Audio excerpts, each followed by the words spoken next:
Tenemos un cuerpo de 5 kilogramos de masa sobre una superficie horizontal lisa.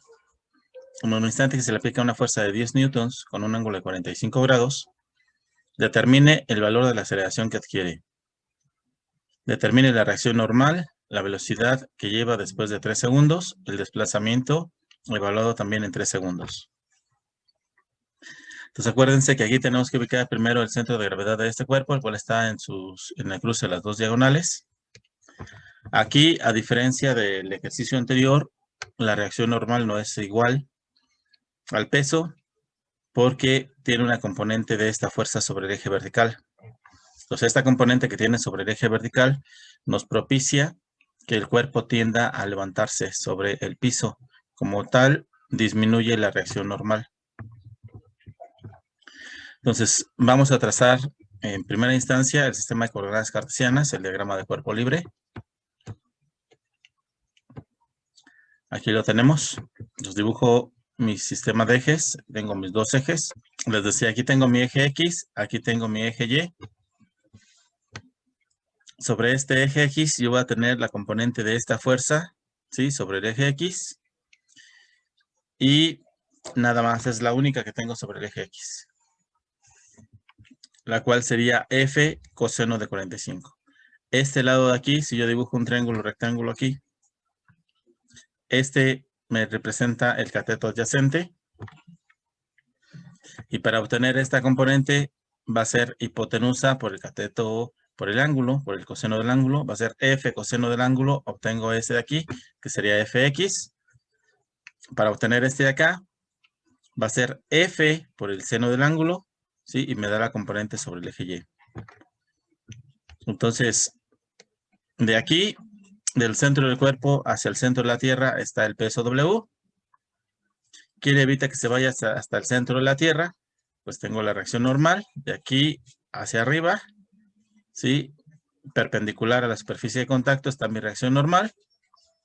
Tengo esta componente que también va hacia arriba, ¿sí? Que va a ser Fy. Y van a ser todas las fuerzas que están interviniendo sobre este cuerpo. Entonces vamos a descomponerlas, vamos a hacer la sumatoria de fuerzas sobre el eje X y vamos a hacer la sumatoria de fuerzas sobre el eje Y para ver cómo se comporta este cuerpo. Sumatoria de fuerzas sobre el eje X es igual a la masa por la aceleración sobre el eje X. Tenemos aceleración sobre el eje X. Ok, en esta parte puede ser que tengamos también aceleración sobre el eje Y. Si esta fuerza es lo suficientemente grande como para que este cuerpo se levante y empiece a volar, entonces la reacción normal deja de existir, se hace cero. Ok, y entonces ese cuerpo pues prácticamente ya no está tocando el piso, ¿sí? Y se va hacia arriba. Entonces, motivo por el cual el enunciado menciona que está sobre una superficie, ¿sí? Está recargado sobre la superficie, el cuerpo no está volando. Entonces, únicamente vamos a considerar la aceleración sobre el eje X.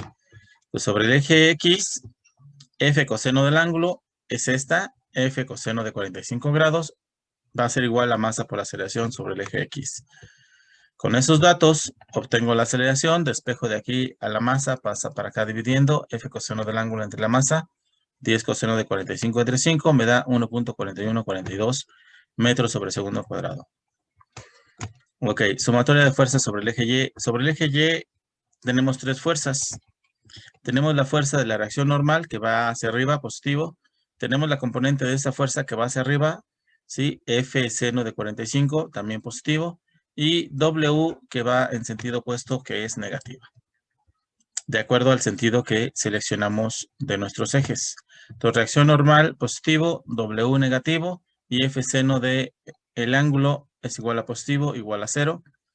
Estos dos pasan del otro lado con signos contrarios. Este tiene menos, pasa con más. Este tiene más, pasa con menos. Entonces, mi reacción normal va a ser igual a W menos F seno de teta. Entonces, reacción normal, 5 por 9.81 menos 10 por el seno de 45. Y eso me da 41.98 newtons. Vamos con el inciso C, que es determinar la aceleración. Entonces, de la ecuación de la aceleración, de la definición de la aceleración, despejamos a la velocidad final. Voy a tener aceleración por el tiempo y este pasa para acá sumando más velocidad inicial. Aceleración por tiempo más velocidad inicial sobre el eje X. Entonces, aceleración 1,4142 por 3, más mi velocidad inicial que es 0, obtengo 4.2426 metros sobre segundo, evaluado en 3 segundos. Y finalmente el desplazamiento. Sí, el desplazamiento final sobre el eje X va a ser igual al inicial más velocidad inicial por el tiempo, más 1/2 de la aceleración por el tiempo al cuadrado. Y eso me va a dar igual, este es 0, condiciones iniciales, velocidad inicial 0, y voy a tener 1/2 de 1.4142 por 3 al cuadrado, me da 6.3639 metros. Ok,